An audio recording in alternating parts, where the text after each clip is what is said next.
Everyone, this is Shazia Hussain, Toronto 360 TV से आपको बहुत बहुत खुशामदीद कहती हूँ अपने प्रोग्राम गुड मॉर्निंग टोरंटो में।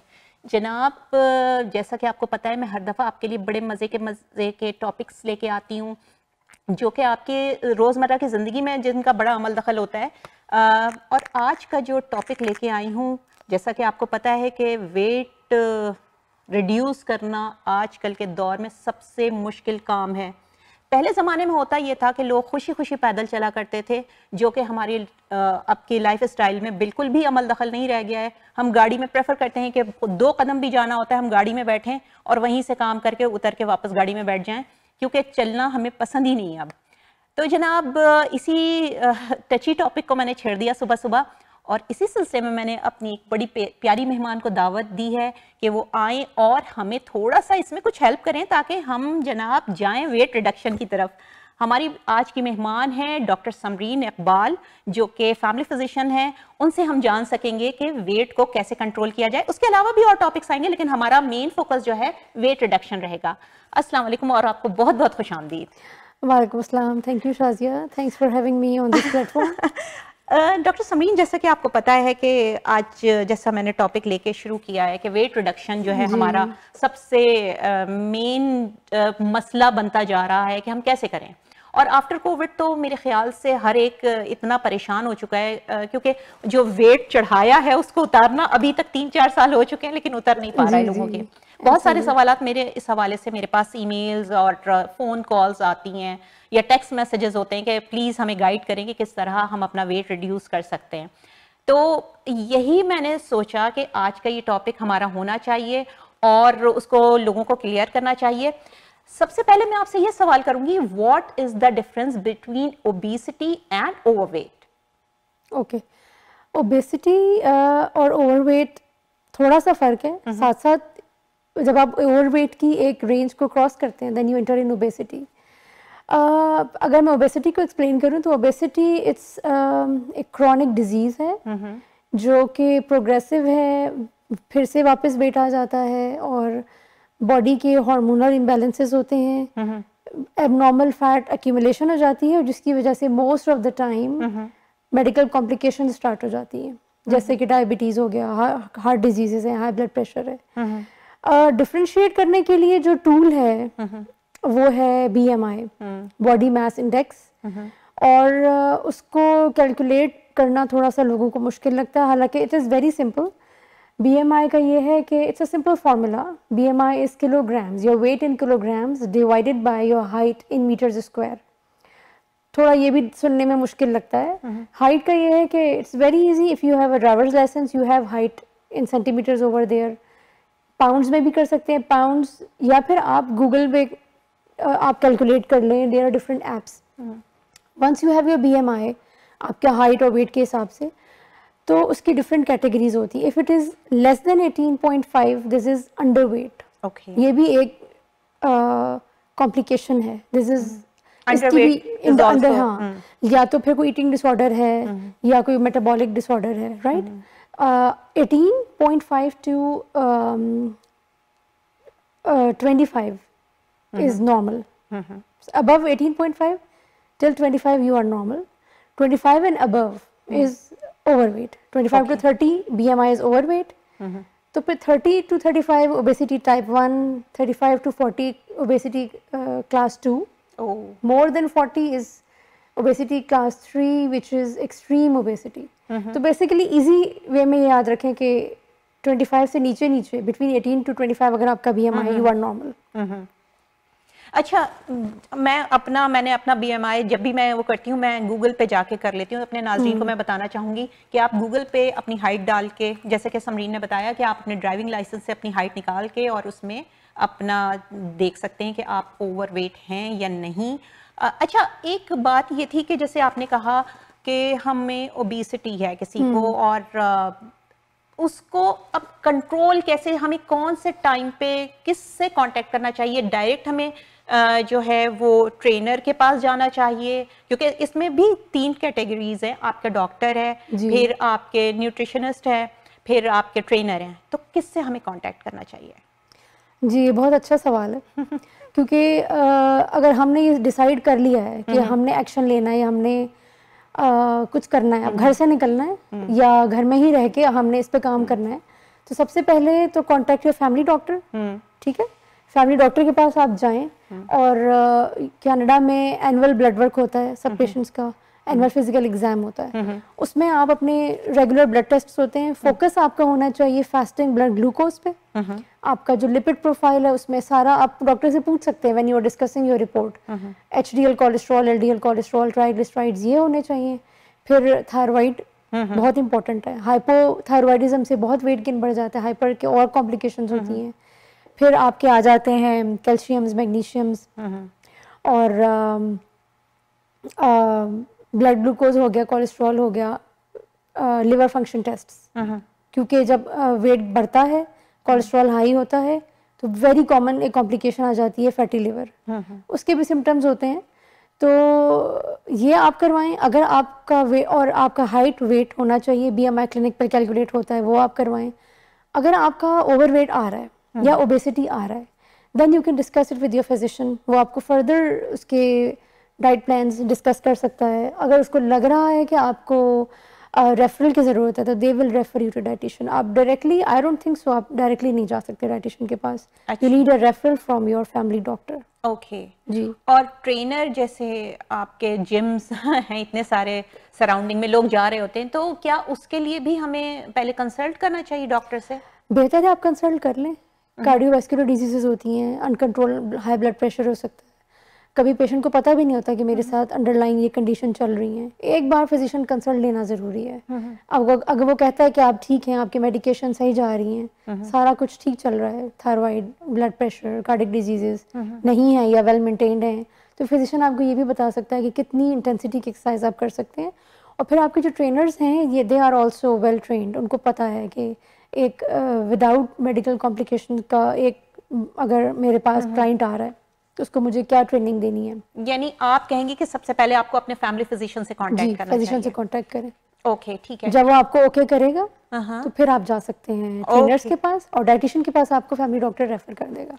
ये बताएं कि कितने सारे मार्केट में डाइट प्लान्स अवेलेबल हैं जिसमें से हम कोई सा भी डाइट प्लान फॉलो करने लगते हैं विदाउट नोइंग कि हमें क्या कौन सी डिजीज है या हमारे लिए कौन सी चीज़ बेटर है या नहीं बेटर है। तो आपको क्या लगता है कौन से डाइट प्लान्स जो है सेफ हों, जो हम खुद से फॉलो कर सकें? जी, ये भी एक आजकल का एक हॉट टॉपिक है और स्पेशली इन फीमेल्स में है। हाँ, डाइट तो बहुत इम्पोर्टेंट है, खाना तो हम सब खाते हैं। हाँ। तो डाइट का ये है कि पहले हम इससे शुरू करें कि न्यूट्रिशन हमें हेल्दी लेनी है, फिर हम डाइट प्लान पे आ जाएंगे। न्यूट्रिशन का वही है, आप कनाडा फूड गाइड देखें, there is a plate layout, उसमें एक पिक्चर है, बड़ी फेमस है। उसमें आपने कोशिश करें, अगर आप कार्बोहाइड्रेट से स्टार्ट करें तो प्लेट का 1/4 आपको कार्बोहाइड्रेट मिलेगा, 1/4 पोर्शन ऑफ प्लेट। उस कार्बोहाइड्रेट में आपने कोशिश करना है कि होल व्हीट लें, ग्रेन्स लें, नट्स लें, और जितने भी ग्रेन्स हैं, सीड्स, वो इंक्लूड होने चाहिए। हाफ ऑफ पोर्शन जो है आपके एक वक्त का जो खाना है उसकी बात हो रही है, हाफ जो आपकी प्लेट है उसमें फ्रूट्स एंड सैलेड्स होने चाहिए। ओके। ग्रीन लीफी वेजिटेबल्स ज़्यादा हों, फ्रूट्स वो हों, सारे ले सकते हैं आप, वैरायटी ऑफ फ्रूट्स, बट कोशिश करें जिनमें बहुत ज़्यादा शुगर कंटेंट है वो उनको अवॉइड करें। अच्छा, ठीक है। बेरीज, एवोकाडोज, बेरीज जो है वो बहुत अच्छी हैं। कुछ डाइट प्लान जैसे कि कीटो, उसमें आप बेरीज ले सकते हैं क्योंकि उसमें एक्स्ट्रा शुगर नहीं होती या बहुत ही मिनिमल होती है।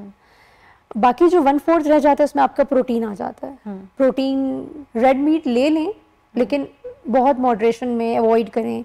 फिश ले सकते हैं, once or twice a week ले सकते हैं, और वाइट चिकन ले सकते हैं, वाइट मीट ले लें। इसके अलावा जो वेजिटेरियंस हैं उनके लिए टोफू है, लेंटिल्स, जितनी भी दालें हैं, लेंटिल्स, बीन्स, चिकपीस, वो ले सकते हैं। फैट बहुत थोड़ा ले सकते हैं आप। और लेकिन कीटो में तो फैट बेस्ड नहीं होती है डाइट, बहुत ज्यादा फैट कंटेंट होता है उसमें। जी, अगर हम डाइट प्लान्स पे आ जाएं, जैसे आपने कहा डिफरेंट डाइट प्लान्स हैं, ऐसे कौन से हैं जो घर में हम फॉलो कर सकते हैं, उसमें जो काफ़ी सारे हैं, लेकिन जो बहुत ज़्यादा लोग फॉलो कर रहे हैं या पूछते हैं वो एक तो कीटो है। कीटो डाइट बेसिकली हर एक को सूट नहीं करती है। अगर आप में रैपिड वेट लॉस करना है इसके लिए बहुत अच्छी है। कीटो के फ़ायदे भी हैं और बज़ाहिर जो एक नुकसान है वो ये है कि आपको बहुत अपने दिल पे जबर करना पड़ता है, बहुत सारी चीज़ें हम नहीं खा सकते। फ़ायदा ये है कि जल्दी जल्दी वेट लॉस होता है, एक्सरसाइज भी नहीं करनी पड़ती। तो कीटो का ये है कि keto is a high fat diet. शुरू में लोगों को लगता है कि शायद हमें बहुत बहुत ज़्यादा फैट खा रहे होंगे, हम कप्स में क्रीम्स ले लेके हम अपने फूड में डाल रहे होंगे, ऐसा नहीं होता। कीटो का बेसिक ये है कि इट्स लो कार्ब, बहुत मिनिमल कार्ब होता है, प्रोटीन मॉडरेशन में होता है और फैट ज़्यादा होता है। इस तरह से चलता है कीटो। अच्छा, मैंने नाज़रीन, अब ये जो कोविड गुजरा इसमें लोग ज़्यादा गेन कर रहे थे, मैंने अपने आप को चैलेंज किया कि मैं इसमें वेट लॉस करूँगी। मतलब ज़रूरी था कि मुझे करना था क्योंकि लूज़ करूँगी, सॉरी। तो और वो मैंने जो है किया और उसका नतीजा ये निकला कि मैं बहुत पतली हुई एक टाइम पे, लेकिन मेरे बालों पे उसका बहुत बुरा इफेक्ट पड़ा। उसका इम्पैक्ट ये था कि मेरे बाल लिटरली मैं यूं करती थी और इतने इतने गुच्छे आ जाते थे हाथ में, क्योंकि लो कार्ब्स में आपके बालों पे इफेक्ट पड़ता ही पड़ता है। तो मुझे ये बताएं कि ये इस तरह की जो ख़वातीन फॉलो कर लेती हैं, क्योंकि मैंने सुना है कि स्किन ख़राब हो जाती है, स्किन मेरी भी बहुत ख़राब होती, ड्राई हो गई थी क्योंकि आप चीज़ें उतनी प्रॉपर ले नहीं रहे होते हैं। तो मुझे बताएं कि किस तरह अच्छा, फिर मैंने ये किया कि मैं 2 डाइट्स को मिला लिया कि कीटो मैंने पूरे तौर पे फॉलो नहीं की, लेकिन मैंने दूसरे साथ में जो है वो मिला लिया, अंडा डाइट जिसे कहते हैं, कि वो अंडे पे मैं आ गई थी अंडे ही अंडे खा रही थी। तो मुझे बताएं कि क्या ये इस तरह की चीज़ें हमारे नाज़रीन को करनी चाहिए या नहीं करनी चाहिए, कि खुद से कुछ मिक्स एंड मैच करके चलें? मिक्स एंड मैच जो आप कह रही हैं और कीटो जो कह रही हैं, कीटो लोग करते हैं, मैंने भी की। अच्छा। और मुझे बड़े अच्छे रिजल्ट्स मिले। With in 4-5 months I lost 15 kilos. और लेकिन नुकसान यही हुआ, हेयर फॉल। फिर मैंने छोड़ दी।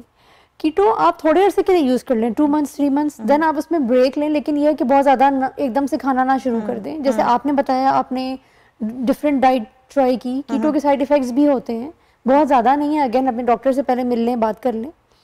कीटो में हेयर फॉल बहुत ज़्यादा होता है। पूरा एक डाइट प्लान है, इस पे हम पूरा एक प्रोग्राम कर सकते हैं कीटो डाइट के ऊपर। जी, जो करना चाहें करेंगे। 2 मंथ्स 3 मंथ्स के लिए करें, then you can take a break. जो कीटो फॉलो करते हैं, they usually take a break, then they come back. Okay, ठीक है। अगर आपको ब्रेक लेना है तो you can maintain yourself on healthy keto, और यू कैन ट्राई एक टर्म है मेरे ख्याल में खुद साख्ता लोगों ने खुद बनाई है, डर्टी कीटो। अच्छा। उसमें ये कि थोड़ा थोड़ा लोग बीच में एक्स्ट्रा खा लेते हैं, थोड़ा बहुत कार्ब्स ले लिया।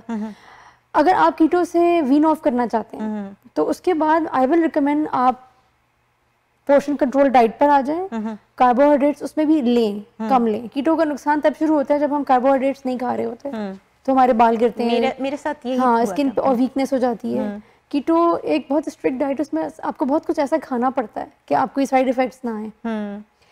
तो पोर्शन कंट्रोल पे आ जाए विद इंटरमिटेंट फास्टिंग। अच्छा, मुझे जैसे कीटो में मैं इसलिए पूरे तौर पे फॉलो नहीं कर सकती थी कि मुझे जो वो कौन सा होता है नारियल, उसको जो कोकोनट से मुझे एलर्जी है। मुझे फौरन मेरी नाक बंद हो जाती है, छींकें शुरू हो जाती हैं। आई डोंट नो, सब हर एक का डिफरेंट जो है बॉडी टाइप होता है, तो उसकी वजह से मैं वो कर नहीं सकी थी, क्योंकि उनके यहाँ तो ब्लैक कॉफी में वो कोकोनट ऑयल डाल के और वो पीने का वो होता है। तो और मैं खाली पेट खाली ब्लैक कॉफी ले ही नहीं सकती, मुझे स्टमक का इश्यूज शुरू हो जाते हैं। तो ये भी होता है कि मैं फिर, लेकिन मैंने काइंड ऑफ कीटो फॉलो की थी। वही चीज़ हुई कि बालों के ऊपर असर और स्किन के ऊपर असर। इसके लिए जैसा कि आपने, अच्छा मुझे ये भी बताइएगा कि कीटो लेने के दौरान लोग समटाइम्स वो नहीं लेते, मैंने लिए थे सप्लीमेंट, सॉरी ये कौन सा होता है, सेंट्रम मैंने खाई थी। मैं अपनी बात बताऊंगी, मैंने सेंट्रम फॉलो की और ली, और उसके अलावा मैंने आयरन भी लिया। तो उससे मुझे थोड़ा सा ये था कि मुझे इतनी वीकनेस नहीं हुई थी, वरना लोगों को वीकनेस हो जाती है। तो ये भी लोगों को एक्सप्लेन करें कि हम कितने मिकदार में कौन सी जो इस तरह के सप्लीमेंट ले सकते हैं। जी, कीटो के साथ सप्लीमेंट्स लेना बहुत ज़रूरी है। अगर हम सप्लीमेंट्स नहीं लेते तो शाजिया बिल्कुल ठीक कह रही है, वीकनेस शुरू हो जाती है। कीटो में सप्लीमेंट्स के अलावा एक्स्ट्रा सॉल्ट भी लेना पड़ता है, पिंक सॉल्ट, क्योंकि हमारे अंदर इलेक्ट्रोलाइट की डेफिशिएंसी हो रही होती है। जब हम कार्बोहाइड्रेट्स नहीं खा रहे होते, बिल्कुल नहीं खाना आपने, कुछ भी नहीं, तो फिर जाहिर है उसके बहुत बुरे असरात। 2 से 3 दिन में लोगों को लेग में क्रैम्प शुरू हो जाते हैं, मसल एक्स शुरू हो जाते हैं, और वीकनेस बहुत ज़्यादा होती है। उसके लिए सप्लीमेंट्स आपने पूछा, मैग्नीशियम ज़रूर लेना है 500 मिलीग्राम रोज़, एक टैबलेट लेनी है। अच्छा। बायोटिन लेना है स्किन, हेयर्स और नेल्स के लिए। 5000 से स्टार्ट करें, 10,000 तक भी आप जा सकते हैं। मैंने 10,000 भी लिया। अच्छा, 10,000 हाँ, भी ले सकते हैं। फिर एक आयरन आप ले सकते हैं। वही वाली बात है, डॉक्टर को अगर आपने दिखाया है, अगर आप आयरन डेफिशिएंट हैं तो फिर आप आयरन टैबलेट्स ले रहे होंगे जो डॉक्टर आपको प्रिस्क्राइब करेगा। जी, मुझे प्रिस्क्राइब ओवर द काउंटर भी ले सकते हैं, लेकिन एटलीस्ट 300 मिलीग्राम्स होनी चाहिए। क्योंकि मार्केट में तो बहुत सारे अवेलेबल हैं, लेकिन ये कि मुझे प्रिस्क्राइब किया था क्योंकि मुझे आयरन की बड़ी शदीद किस्म की डेफिशिएंसी हुई थी। तो लेकिन ये कि उससे अल्हम्दुलिल्लाह मुझे वीकनेस नहीं हुई, लेकिन बाकी सारी चीज़ों पे जो है इसका असर पड़ा। लेकिन अब मैं आपकी तरफ ये आऊँगी कि हमारे जैसे मेल्स और फीमेल्स में जो है वो डिफरेंस क्या होता है वेट रिडक्शन के, उसमें अगर हम जाते हैं, क्योंकि फीमेल्स में बहुत सारी चीज़ें ऐसी होती हैं जो कि हार्मोन से रिलेटेड होती हैं, like during pregnancy, during right after delivery और फिर लैक्टेशन, इन सारी चीज़ों में जो है ख़वातीन के हार्मोन्स यूं हो रहे होते हैं पीरियड्स में इवन दो। तो उस पे क्या हम उनके उसमें कैसे मैनेजेबल होता है फीमेल्स के लिए? अच्छा, वेट लॉस थोड़ा फीमेल में चैलेंजिंग हो जाता है क्योंकि मेल फीमेल का लाइफस्टाइल डिफरेंट है। फीमेल्स की जिम्मेदारियां जैसे ज़्यादा हैं, वो अपने आप को इतना टाइम नहीं दे पाती। फिर उनके हार्मोनल चेंजेस के साथ साथ वेट फ्लक्चुएट करता है। जैसे कि प्रेगनेंसी में वेट बढ़ता है। प्रेगनेंसी में आपको कोई ज़रूरत नहीं है कोई स्पेशल डाइट फॉलो करने की, कुछ भी नहीं।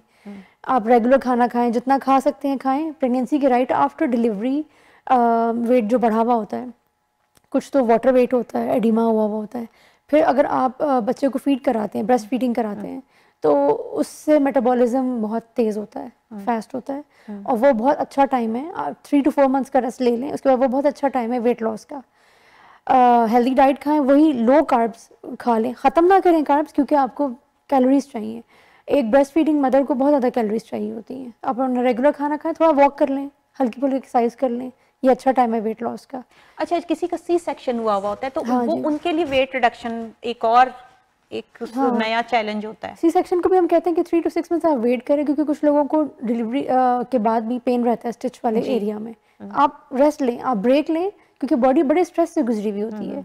फ़ौरन 2-3 महीने बाद या 40 दिन पूरे करने के बाद कोई ज़रूरी नहीं है कि आप जिम चले जाएं। वो हार्मोनल जो इफेक्ट्स होते हैं प्रेगनेंसी के, वो जाने में 6 महीने, 4 से 6 महीने लग जाते हैं। क्योंकि आप छोटे बच्चे को भी देख रहे होते हैं, तो वो आपकी नींद भी डिस्टर्ब कोई जल्दी नहीं करनी है आपने। आप आराम से बच्चा देखें, अपनी सेहत देखें, क्योंकि साइकोलॉजिकल इफेक्ट्स भी बहुत आ रहे होते हैं।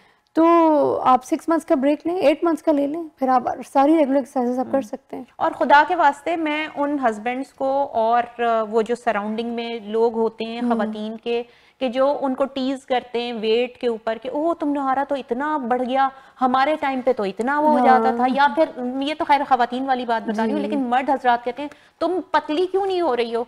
तो उसकी वजह से ख़वातीन में डिप्रेशन के चांसेस भी बहुत इंक्रीज हो जाते हैं। वो अपने आप को समटाइम्स शीशे में नहीं देखती हैं कि उनको ये फील होता है कि वो हमारे पहले पुराने वाले कपड़े नहीं आ रहे हैं, तो क्या हम वापस अपने उस पे जा सकते हैं वेट पे या नहीं। तो मुझे ये बताएं कि इसमें जीन्स का कितना ताल्लुक होता है, जो वेट के जैसे समटाइम्स आपकी फैमिली में रन कर रही होती है ओबेसिटी, तो उसमें क्या उसको कैसे हम रिड्यूस कर सकते हैं अगर जीन्स में है? जेनेटिक ओबेसिटी रन करती है, जेनेटिकली फैमिली हिस्ट्री होती है, इसमें ओबेसिटी होती है, उस पर भी आप रिड्यूस कर सकते हैं। बस यही है कि आपने हेल्दी डाइट लेनी है, अपने आप देखें, watch what you are eating, diet का आपने ख्याल करना है। फिर फिजिकल एक्टिविटी बहुत ज़रूरी है, you can not deny physical activity. Physical activity में जिनका फैमिली हिस्ट्री उन्होंने भी फॉलो करना है, जिनको ओवरवेट है उनको भी करनी है, और जो मेंटेन रखना चाहते हैं उनको भी करनी है। फिजिकल एक्टिविटी में ज़रूरी नहीं हर कोई जिम जाए, ये एक बहुत इंपॉर्टेंट पॉइंट है। कैनेडियन गाइडलाइंस के accordingly moderate physical activity is recommended to every physically active person. उसमें 30 to 60 मिनट्स और 30 to 45 मिनट्स आप वॉक कर सकते हैं, ज़रूरी नहीं आप तेज़ भागें, रेगुलर वॉक कर सकते हैं आप 3 to 5 days a week। और आप स्विमिंग कर सकते हैं, आप साइकिलिंग कर सकते हैं, रनिंग, जॉगिंग, ट्रेडमिल कर सकते हैं, और आप जिम भी कर सकते हैं। अपने आप को ओवर एक्सर्ट करने की ज़रूरत नहीं है। मैं तो आई डू जुम्बा क्योंकि मुझे उसमें ज़्यादा मैं कंफर्टेबल कर सकते हैं कि वो गाने लगाए और आपने जो है नाचा कूदा फांदा और आपने फील किया होगा डिफरेंस आता है बहुत ज्यादा। अच्छा, उसमें खुशी भी होती है कि आई एम डूइंग समथिंग जिससे मुझे पसंद की है, तो उसमें भी कंफर्टेबल होते हैं ना, जिसमें आपको वही काम करना चाहिए। हाँ जी। अच्छा, अब जैसे कि आपने कहा कि इसमें स्ट्रेस हार्मोन्स भी होते हैं जो हमारी ख़वातीन के उसमें या मर्दों में भी स्ट्रेस हार्मोन्स होते हैं, वो कौन सी चीज़ से ट्रिगर होते हैं? स्ट्रेस हार्मोन्स ट्रिगर होते हैं हमारे, स्ट्रेस सिर्फ टेंशन को नहीं कहते जी जी, कि मुझे बहुत टेंशन है, मुझे बड़ा स्ट्रेस हो रहा है। स्ट्रेस हार्मोन्स हमारे स्टेरॉइड हार्मोन्स जो होते हैं, एपिनेफ्रीन्स, नॉरएपिनेफ्रीन्स, एड्रेनलिन्स वगैरह, इससे भी हमारे वेट का बहुत गहरा ताल्लुक है। स्ट्रेस कुछ भी हो सकता है, जैसे आप बहुत थक रहे हैं, आराम नहीं कर रहे, किसी इलनेस से गुजर रहे हैं, हॉस्पिटलाइज्ड हैं, सर्जरी हुई है, डिलीवरी हुई है, मेंटली आप परेशान हैं, वेदर एकदम चेंज हो गया, एक्सट्रीम्स ऑफ वेदर से गुजर रहे हैं, तो ये these all are things are stress. जो जहन की बेसुकूनी है वो भी एक स्ट्रेस है, और फिजिकल भी। हाँ, ज़रूरी नहीं आपको फुल फ्लैश डिप्रेशन हो, जहनी बेसुकूनी से भी जो है वेट गेन हो जाता है लोगों का। अच्छा, मुझे ये कि मैं अगर किसी चीज़ के बारे में सोच रही होती हूँ तो मुझे भूख ज़्यादा लगती है, मुझे पता नहीं, मैं खाती रहती हूँ, तो उस वक्त मुझे अंदाज़ा हो जाता है कि नहीं, मैं किसी स्ट्रेस में हूँ। तो उसके लिए उसको फौरी तौर पे किस तरह मैनेज किया जा सकता है? जैसे अपने आप को फौरी तौर पे उससे निकालने के लिए क्या किया जा सकता है? अगर तो कुछ ऐसा किसी को डिसऑर्डर नहीं है जिसमें उसको हेल्प चाहिए, जैसे हम लोगों को घर में हमें स्ट्रेस हो जाता है, तो बेहतरीन तरीका तो यही है कि आप try to learn how to distract yourself. ये तो फिर आपका थॉट प्रोसेस है, अपने आप को खुद आपने समझाना है, ठीक है। अच्छा, मैं अपने, सॉरी टू इंटरप्ट यू, मैं अपना एक वो जरूर जिक्र वो करना चाहूंगी यहाँ पर कि मैं तिलावत सुनने लगती हूँ जी। मुझे गाने सुनने भी, हालांकि गाने सुनना मुझे बड़े अच्छा लगता है, लेकिन तिलावत अगर आप उस टाइम पे शुरू लगा ले अपने कानों में या अपने चला देना, मैं सूरह रहमान चला लेती हूँ, तो मुझे उससे बड़ा सुकून मिलता है। आप बिल्कुल सही कह रही हैं, इस तरफ मैं आने वाली थी कि अपने अपने रिलीजियस बिलीफ्स होते हैं। आप सबसे हम सुनते हैं कि अगर आपको गुस्सा आ रहा है तो आप पानी पी लें, खड़े में हैं तो बैठ जाएं, बैठे में हैं तो लेट जाएं, वजू कर लें, आप नमाज का वक्त है तो नमाज पढ़ लें, आप तिलावत लगा लें, कुरान पढ़ लें, अगर आपको म्यूजिक अच्छा लगता है तो आप म्यूजिक सुन लें। म्यूजिक से मुझे बहुत ज़्यादा रिलीफ मिलता है, एकदम दिमाग जो है ना इलेटेड हो जाता है, खुशी और रिलैक्सेशन का एहसास होता है, और एक्सरसाइज से भी बहुत ज्यादा आपको रिलीफ मिलता है। आप वॉक करने चले जाएं बाहर, आपका मूड अच्छा हो जाएगा, या फिर रिटेल थेरेपी कर हाँ, शॉपिंग करने चले जाएं। खवातीन के लिए तो इससे बढ़ के, लेकिन उसमें दूसरे बंदों को जो है स्ट्रेस ना दे, कहेंगे कि नहीं शाजिया ने कहा है कि तो हम जाएंगे। कभी कभी जाना चाहिए। अच्छा, एक बात बताएं, हम मीठा कितना खा सकते हैं? क्योंकि मैं स्वीट टूथ हूँ, तो मुझे इस बारे में जरा सा पता करना है कि ड्यूरिंग अगर आप कोई एक्सरसाइज फॉलो कर रहे हैं तो उसमें हम मीठा कितना अलाउड है? अच्छा, ये भी डिपेंड करता है कि आप कोई स्पेशल डाइट फॉलो कर रहे हैं। जैसे अगर आप कीटो फॉलो कर रहे हैं तो there is no cheat, no मीठा।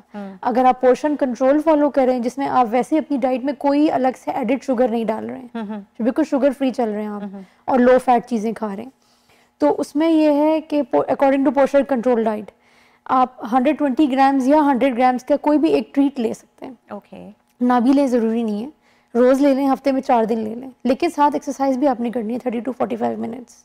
तो मीठा मतलब कोई उसमें ये है कि हमारा टाइम होता है कि हम उस टाइम पे मीठा खा सकते हैं या नहीं खा सकते, कोई या मॉर्निंग टाइम पे या आफ्टरनून में या नाइट? वैसे तो कोई टाइम नहीं होता, लेकिन आप कभी भी खा सकते हैं, लेकिन यह है कि फिर डिनर से 3-4 घंटा पहले कुछ ना खाएं। अच्छा, मीठा भी ना खाएं और खाना भी इस तरह का ना खाएं। मुझे ये बताएं कि डिनर का बेस्ट टाइम क्या होता है, आखिरी मील जो हम खाएं? हाँ, डिनर का बेस्ट टाइम यह है कि सोने से 3-4 घंटा पहले आप खाएं।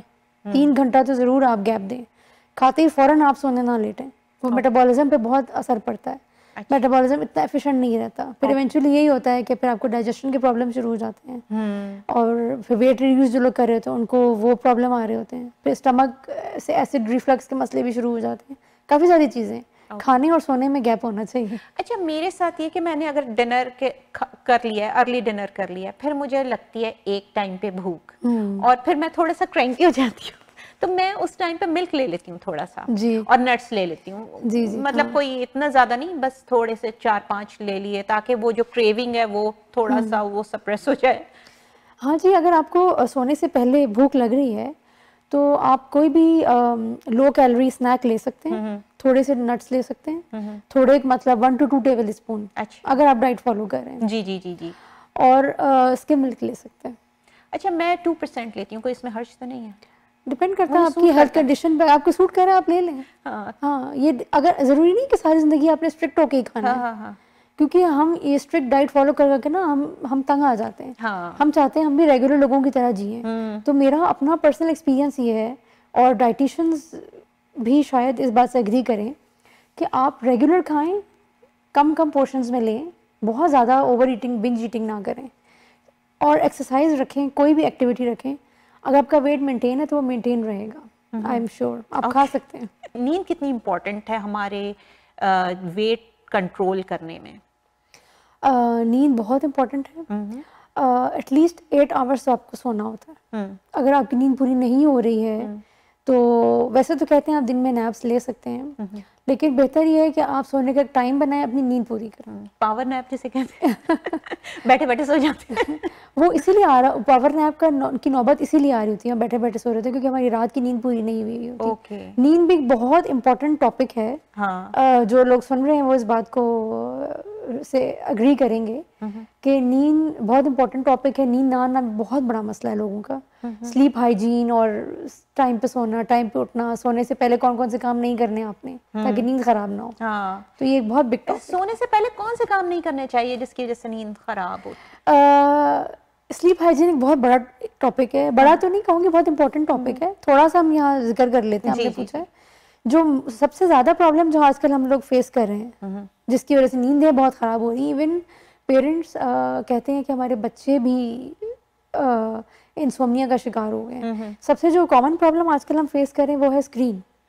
सोने से आप घंटा पहले या 2 घंटा पहले टीवी या फोन बिल्कुल ना लें, स्क्रीन्स ना देखें, लैपटॉप्स ना लें, स्पेशली अपने कमरों में लेके ना जाएं अपने फ़ोन्स को, अपनी डिवाइसेस को।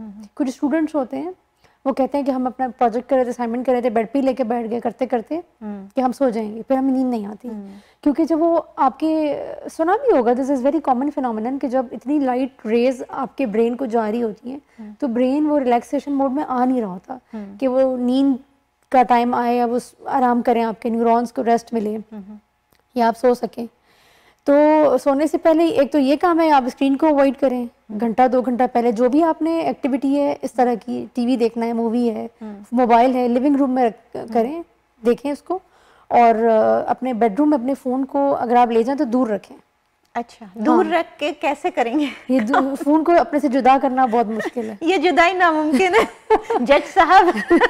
ये आप सही कह रही हैं, लेकिन दिल को कड़ा करके ना ये कड़वी दवाई पीनी पड़ती है। ये आप करके देखें। ये बहुत, जब आप फर्स्ट स्टेप, ये मेरा कहना है, हर काम का पहला स्टेप बड़ा मुश्किल होता है। तो फर्स्ट स्टेप, पहला दिन आपको मुश्किल लगेगा कि आपने उठा के क्लोजेट में रखा है, वो आपको बार बार याद आएगी उसकी, मेरा फ़ोन दूर पड़ा हुआ है। अलार्म लगाएं अगर आपको सुबह उठना है तो पास होगा ना, जब भी आपकी आँख खुलेगी आप उसको उठा के देखेंगे फ़ोन को। उस पर रात में लोगों की हैबिट बन जाती है, घंटा अपने सोशल मीडिया को चेक किए, ईमेल्स देखी, नींद खराब हो जाती है।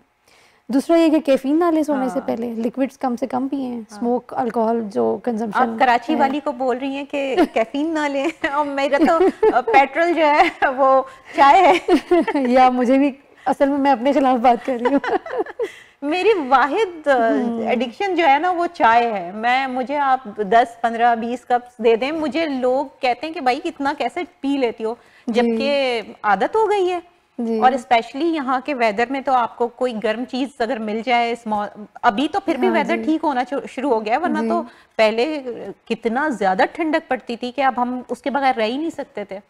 लेकिन बात ये कि अभी मैं आपकी बात को सेकंड करूंगी, जो आपने कहा ना कि जो हम सेल देखते हैं तो जो स्क्रीन लाइट होती है, हमारा ब्रेन जो है सिग्नल ही नहीं देता है कि हमें सोना है। बिल्कुल, उस तक वो हमें सिग्नल पास उस वक्त करेगा ना कि जब हमारे सराउंडिंग में अंधेरा होगा।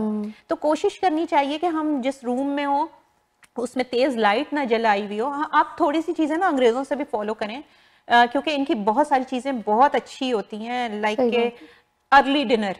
अर्ली डिनर ये जब मैं कनाडा आई तो मैंने कहा ये 6 बजे क्यों खाना खा लेते हैं, हम पाकिस्तान वाले तो नहीं खाते थे। हम शाम की चाय पीते हैं। हाँ, शाम की चाय 6 बजे समोसों के साथ समोसे, रोल, जलेबी, पकोड़े भी याद आ गए। तो लेकिन ये कि आप ये देखें कि उनके यहाँ रात होते ही इतनी ब्राइट लाइट नहीं होती है, लैंप्स उनके जले हुए होते हैं, तो बस हल्के फुल्के ऑरेंज कलर के जल रहे होते हैं। हाँ, तो बस ये कि अगर हम भी अपने उसमें कि रात में, और रात अल्लाह ताला ने सुकून के लिए बनाई है, थोड़ा सा सुकून से रहें कि इधर उधर स्क्रीन पे ना जाएं, इंक्लूडिंग मैं माई सेल्फ अपने आप को भी समझा रही हूँ। बिल्कुल सही बात है। अच्छा, अब जैसे हमने ये बात की कि हमारे यहाँ कुछ डिजीज ऐसी होती हैं कि जो कि हमें मोटापे की तरफ ले जाती हैं, तो कौन सी ऐसी डिजीज है कि जो हमें मोटापे की तरफ इतनी ज्यादा ले जाती है कि लोग मतलब लोगों के साथ साथ खुद भी इंसान तंग हो रहा होता है? बिल्कुल ऐसी बीमारियां हैं जो जिनकी वजह से वेट गेन होता है। बहुत कॉमन है हाइपोथायराइडिज्म, फीमेल में बहुत कॉमन है। अक्सर लोग आते हैं क्लिनिक में ये कहने कि हमें बहुत थकन है, हमारा वेट बढ़ रहा है, पता नहीं चल रहा क्या है। तो फिर जब ब्लड टेस्ट होते हैं उस पर आ जाता है। दूसरा, हाइपोथायराइडिज्म में कोलेस्ट्रॉल भी बढ़ता है, वेट भी बढ़ता है, अनएक्सप्लेन। आप पूरी कोशिश कर रहे होते हैं, आप खा भी नहीं रहे होते, एक्सरसाइजेस भी कर रहे होते हैं, लेकिन जब तक आपका वो कंट्रोल नहीं होता थायराइड लेवल्स, वेट बढ़ता है।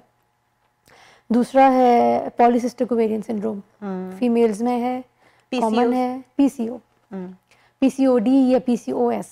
अच्छा, हाँ जी, फीमेल्स में है, वेरी कॉमन, इसमें भी वेट बढ़ता है। फिर और भी इसके सिम्टम्स हैं, पीरियड्स डिस्टर्ब हो जाएंगे, एक्नी हो जाएगी, हेयर फॉल बहुत ज़्यादा बढ़ जाता है, स्किन ख़राब हो जाती है। पीसीओडी का ये प्रॉब्लम है। फिर जो थर्ड एक कॉमन जो प्रॉब्लम है जो वेट गेन कराती है, that is depression, mood disorders. Depression में 2 तरह का होता है, वेट गेन भी हो सकता है, वेट लॉस भी हो जाता है। तो इस तरह के फिर कुछ मेटाबॉलिक डिजीजेस हैं, उनमें भी वेट गेन हो जाता है, कुशिंग्स वगैरह है, इस तरह। तो इसको हमें अगर किसी को स्ट्रेस है तो फिर उसके लिए फिर अब साइकेट्रिस्ट से जो है वो फिर रेफर करते हैं डॉक्टर्स, आप लोग जो है डॉक्टर उसको साइकेट्रिस्ट को रेफर करते हैं, साथ में फिर उनके क्या उनकी अलग से ट्रेनिंग यानी कि 2 तरफ चल रही होती है, ट्रेनर के साथ या डाइटिशियन के पास, मतलब ये क्या पूरा एक उसके तहत जाते हैं या फिर सिर्फ साइकेट्रिस्ट को रेफर करते हैं आप लोग? ये ग्रुप थेरेपी होती है। स्टार्ट तो फैमिली डॉक्टर से होता है। फैमिली डॉक्टर के पास पेशेंट्स आते हैं, पेशेंट की हिस्ट्री ली जाती है, उसके टेस्ट कराए जाते हैं। Family doctor is capable enough to sense और टू डायग्नोज कि ये इस पेशेंट को सिम्टम्स ऐसे आ रहे हैं और उसको डिप्रेशन है, एंग्जाइटी है या मूड डिसऑर्डर्स है। फैमिली डॉक्टर्स रेफर भी करते हैं और ट्रीटमेंट भी स्टार्ट कराते हैं। इसके अलावा आप सही कह रही हैं, पूरा ग्रुप थेरेपी होती है, जैसे साइकेट्रिस्ट के साथ साथ साइकोलॉजिस्ट होगा, साइकोथेरेपी होगी, कॉग्निटिव बिहेवियरल थेरेपीज उसमें चल रही होती हैं, मेडिसिन भी चल रही होती है और उसमें डिफरेंट फिर चीज़ें इन्वॉल्व हो जाती हैं। अगर आपका वेट का प्रॉब्लम आ रहा है तो न्यूट्रिशनिस्ट या डाइटिशियन भी इसमें इन्वॉल्व होता है उस केयर में। अच्छा, एक बात ये भी पूछना चाहूँगी कि जैसे बाज़ बच्चे बॉर्न होने के साथ ही थोड़े दिन के बाद हम देखते हैं कि बहुत ज़्यादा चबी सा बेबी है और लोग खुश हो रहे होते हैं, तो क्या उसमें बच्चों का फैट जो है वो सही ओके होता है या फिर बच्चों में भी ज़रूरत होती है कि उनकी भी डाइट का? अब बच्चा तो अगर मदर फीड पे है, समटाइम्स मैंने ऐसे भी देखे हैं कि जो इतने हेल्दी, लेकिन हेल्दी जो हम पाकिस्तानी ज़बान में हेल्दी बोलेंगे, लेकिन वो असल में मोटे होते हैं बच्चे। मोटे होते हैं, हाँ जी। तो उनको कैसे कंट्रोल किया जाता है छोटे बच्चों? हाँ जी, ये भी बड़ी एक इंटरेस्टिंग सी चीज़ है, क्योंकि हमारे यहाँ जो बच्चा मोटा नहीं है वो हेल्दी नहीं है, उसकी माँ की केयर नहीं करी, हाँ, या माँ का ख्याल नहीं करती, हाँ, ये होता है। तो बच्चे का वेट वेरी करता है। जब आप अपने बच्चे को पीडियाट्रिशियन के पास लेके जाते हैं, फैमिली डॉक्टर के पास लेके जाते हैं रेगुलर चेकअप्स के लिए, तो एवरी वेल बेबी चेकअप पे बच्चे का वेट, हाइट चेक हो रहा होता है, हाँ जी। फिर एक ग्रोथ परसेंटाइल होता है उस चार्ट पे, समटाइम्स डॉक्टर्स प्रिंट भी दे देते हैं, पीडियाट्रिशियंस देते हैं, आके बच्चे का हेड सर्कमफेरेंस लेते हैं, वेट, हाइट, ग्रोथ, एवरीथिंग उस पर मार्क हो रही होती है। बच्चों का जो ग्रोथ चार्ट होता है उसमें जो वेट और हाइट का एक स्केल होता है, उसमें काफ़ी मार्जिन होता है। अच्छा, उसके अंदर अंदर का बच्चे का वेट आ रहा है, एवरी विजिट पे बच्चा अगर he is gaining proper weight, वो माइलस्टोन्स अचीव कर रहा है, आपका बच्चा फिजिकली एक्टिव है, हेल्दी है, कोऑर्डिनेट कर रहा है और वैक्सीनेशन अप टू डेट हैं, डाइट भी सही है, तो फिर आपको ज़्यादा केयर करने की ज़रूरत नहीं है अगर वो ग्रोथ परसेंटाइल के अंदर आ रहा है। अगर तो वो ओवर जा रहा है तो फिर आपको थोड़ा ख्याल करना है। जो कैनेडियन गाइडलाइंस है उसके हिसाब से बच्चे को आपने कोई स्पेशल डाइट नहीं देनी होती। Okay, these diets are not for infants, for toddlers, और ये जो एडोलेसेंट बच्चे होते हैं इनको यूजुअली नहीं फॉलो कराई जाती। मना नहीं है, डिपेंड करता है, it varies case to case. अच्छा, तो बच्चों का ये है कि फिर हाँ जी, बच्चों को जब लेके पेरेंट्स आते हैं कि वज़न बहुत बढ़ गया या खा नहीं रहा, या तो फिर बच्चों की जो डाइट जो घर में हम लोग दे रहे होते हैं ना वो सही से, या तो बहुत ज़्यादा दूध पिला रहे होते हैं या बहुत ज़्यादा जूसेस दे रहे होते हैं उनको, कैंडीज़, मीठा, स्नैक्स, कार्बोहाइड्रेट्स बहुत ज़्यादा बच्चे ले रहे होते हैं। दूसरा एक और बहुत बड़ा प्रॉब्लम है, बच्चों की physical activity is close to none because of screen time. You can not imagine कि छोटे जो बच्चे हैं 2 to 4 years के, बल्कि छोटे लाइक बिगिनर से लेके 2 to 4 years तक के जो बच्चे हैं उनका स्क्रीन टाइम 0 है। उनका स्क्रीन टाइम 0 है। जब मैंने खुद पढ़ा तो मुझे बड़ी हैरत हुई, क्योंकि हैरत इसलिए हुई कि हम अपने सामने देख रहे होते हैं, बच्चे क्लिनिक्स में आ रहे होते हैं और बच्चे जो डे केयर जा रहे हैं, सबके हाथों में माँ से फ़ोन ले लिया, हाँ डाइट से ले लिया, बच्चों के अपने टैबलेट्स होते हैं, ग्रिप में बैठे होते हैं अपने टैबलेट लेके। पेरेंट्स इसलिए देते हैं, मैं ये नहीं कह रही पेरेंट्स अच्छे नहीं है या पेरेंटिंग नहीं आती, पेरेंट्स इसलिए दे रहे होते हैं कि बच्चा परेशान ना करे, बिजी रहे, तंग ना करे, रोए नहीं। बच्चे को भी आदत पड़ जाती है कि मैं रोऊंगा तो मुझे मिल जाएगा। और फिर टीवी, स्क्रीन टाइम में सिर्फ फ़ोन नहीं है, उसमें टीवी भी आता है, फ़ोन, लैपटॉप्स, स्क्रीन्स, हर तरह की screens. This is your screen time. Screen time should be less than 2 hours, not more than 2 hours for teens also. Wow. और एडल्ट्स का भी स्क्रीन टाइम है होना भी चाहिए होना चाहिए। पता है ये वैसे कोई एक अपने ऊपर खुद सख्ती करनी चाहिए, हाँ क्योंकि हमें इस टाइम पे ये एक्टिविटी करनी है या वो एक्टिविटी करनी है। अगर हमारे सेल्स नहीं हो तो हम उसके बगैर रहने का तसव्वुर भी नहीं कर सकते। अब नहीं कर सकते ना। तो हमारे पेरेंट्स तो उसके बगैर ही रहते थे, बचपन में हम भी उसके बगैर ही रहते थे। तो कैसे रह लेते थे, मैं ये सोचती हूँ। हाँ अब हम अपने बच्चों को बताएं तो वो बड़े हैरान होते हैं कि आप किस ज़माने की बात कर रही हैं। हम बताते हैं कि हमारे टीवी का एक ही चैनल होता था, स्क्रीन्स भी नहीं होती थी, और हमारे पास टाइम होता था कि हम फैमिली में बैठे, फ्रेंड्स में बैठे, बातें करें, रीडिंग हम करते थे, एक्टिविटीज थी हमारी, वेरी इंपॉर्टेंट। हाँ जी, और वो है ही नहीं बच्चों में। नहीं, अब नहीं। हालांकि स्कूल वाले बहुत इनकरेज करते हैं कि आप रीड करें, लेकिन बच्चे इस तरह रीड नहीं करते जिस तरह करना चाहिए, वो स्क्रीन पे ही खुश रहते हैं। अच्छा, मुझे रीड करने की अल्हम्दुलिल्लाह बड़ी आदत है, मैं अभी तक कोई ना कोई बुक रीड कर लेती हूँ, चाहे कोई सी भी हो। मुझे ये होता है, पढ़ने का शौक है कि कोई एक टाइम पे मैं निकाल के पढ़ लेती हूँ, डेली नहीं लेकिन कभी कभी ये ज़रूर करती हूँ। और आपको भी ये करना चाहिए नाज़रीन, रीडिंग को डालें अपने डेली रूटीन में, और फिर आप देखें कि उसकी वजह से आपका एक दिमाग में एक हेल्दी एक्टिविटी आप समझ लें कि करेंगे तो आपका दिमाग भी इधर उधर नहीं भटकेगा और सेल की तरफ नहीं जाएगा। डॉक्टर साहिबा, मतलब अब जैसा कि हमने ऑलमोस्ट सारी चीज़ें कवर की हैं, लेकिन कुछ चीज़ें ऐसी रह जाती हैं कि हम सोचते हैं कि अगर हम ये भी फॉलो कर लेते तो शायद अच्छा होता। जैसे कि अभी मैंने प्रोटीन शेक्स के बारे में बहुत सुना है कि प्रोटीन शेक्स लोगों ने बहुत पीते हैं और अपनी भूख को मार देते हैं उसकी वजह से, वो कितना हेल्दी है? प्रोटीन शेक्स, हाँ ये भी एक आजकल का बड़ा हॉट टॉपिक है। प्रोटीन शेक्स लोग लेते हैं, स्पेशली जो वर्कआउट कर रहे हैं, जो जिम कर रहे हैं, वो प्रोटीन शेक्स ले रहे होते हैं। प्रोटीन शेक बहुत ज़्यादा नहीं लेने चाहिए, क्योंकि हैं तो सिंथेटिक प्रोटीन। कभी कभी जब आप बहुत ज़्यादा प्रोटीन शेक्स ले रहे होते हैं और जब ब्लड टेस्ट हमारे पास आ रहे होते हैं, फिजिकली कभी सिम्टम्स नहीं भी आते हैं इनको, तो फिर लिवर के कुछ एंजाइम्स बढ़ने शुरू हो जाते हैं, सीके एंजाइम्स बढ़ रहे होते हैं, किडनी में कुछ चीज़ें ऐसी आ रही होती हैं, यूरिन में। टू मच नहीं लेना चाहिए। Try for close to your like natural diet, natural protein resources पे आप रहें, वेजिटेरियन सोर्सेज ले लें। शेक्स ले सकते हैं बट इन मॉडरेशन। अच्छा, जैसे कि लोग घर में भी बना लेते हैं बाज़ लोग, जो कि मैंने देखा है, तो क्या वो सही होते हैं घर वाले प्रोटीन शेक्स? उसमें भी प्रोटीन पाउडर तो ऐड कर रहे होते हैं ना। नहीं, मैंने वो नहीं देखा कि प्रोटीन पाउडर ऐड करें। वो अच्छा। जैसे घर के जैसे वो कौन से होते हैं, वो जो वाइट वाइट्स होते हैं, बहरहाल मुझे नाम याद नहीं आ रहा, लेकिन बहरहाल घर में भी बना लेते हैं होम बेस्ड। अगर वो किया जाए तो अगर होम बेस्ड बन रहा है इसमें वेजिटेबल या फ्रूट से आप कुछ ले रहे हैं तो वो तो फिर अच्छा है, आप लें। जो डेली प्रोटीन रिक्वायरमेंट है उसके अंदर रहते हुए अगर आपके एक वक्त के शेक में 9 to 10 ग्राम प्रोटीन भी है तो दिस इज एनफ। अच्छा, मुझे एक चीज बताएं, मैंने बहुत सारे लोगों से ये सुना है कि dairy products are not allowed at all उसमें आपकी डाइट में, तो वाई नहीं? कीटो में तो मैंने लोगों को चीज खाते हुए देखा है या मक्खन भी डालते हैं। तो मुझे ये बताएं कि वो कौन सी डाइट्स ऐसी जो कि मतलब जिसमें आपकी अलाउड ही नहीं है।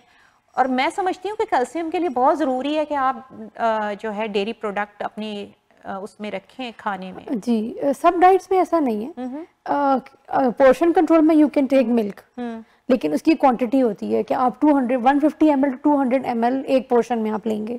और दिन में 2 से 3 पोर्शन आप डेयरी के ले सकते हैं। अच्छा। उसमें मिल्क भी है या आप चीज ले लें या योगर्ट ले लें, लो फैट चीज। जी जी। लेकिन कीटो में चीज तो अलाउड है, उसको आप अलग, क्योंकि उसको they take cheese in food fat category.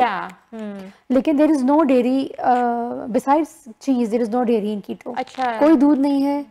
मतलब मैं ये तो नहीं कहूंगी कि वो क्रीम यूज कर रहे होते हैं, क्रीम यूज कर रहे हैं, but they are taking cream as a fat use कर रहे होते हैं। जी, they are taking butter, fat, cheese under the heading of fat. Okay. जो मिल्क आता है स्किम 2% 3% वो नहीं, वो कोई भी नहीं ले रहा होता। लेकिन एक बात बताएं कि हमारी डाइट में अपार्ट फ्रॉम डाइट जी तो उसमें हमारी ये कितनी इम्पोर्टेंट है डेयरी प्रोडक्ट, और कितनी, क्योंकि हमारी हड्डियों को चाहिए होता है, राइट? तो फिर कितना? नहीं, डेयरी तो इम्पोर्टेंट है ना? हाँ। ये डाइट प्लान्स ऐसे हैं ना कि आखिर में आप कंफ्यूज होकर रह जाते हैं, हम क्या खाएं क्या ना खाएं।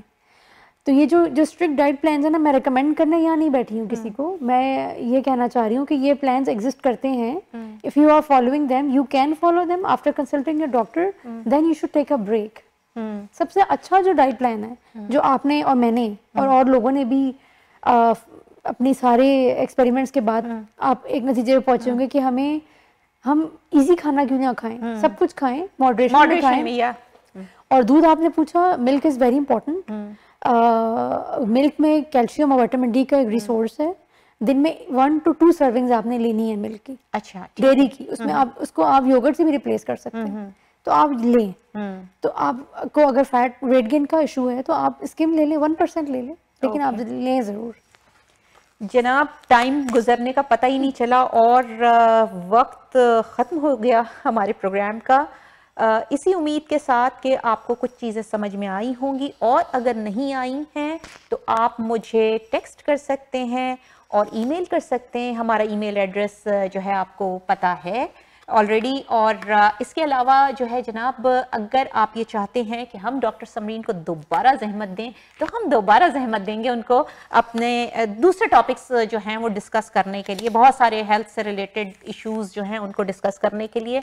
डॉक्टर समरीन, आपका बहुत बहुत शुक्रिया। इंशाल्लाह आपसे फिर मुलाकात होती है, यकीनन मुलाकात होती है। अपना बहुत ख्याल रखिएगा। ओके नाजरीन, आपसे मिलती हूँ फिर दोबारा अपने नए प्रोग्राम में। अपना बहुत ख्याल रखिएगा। अल्लाह हाफ़िज़।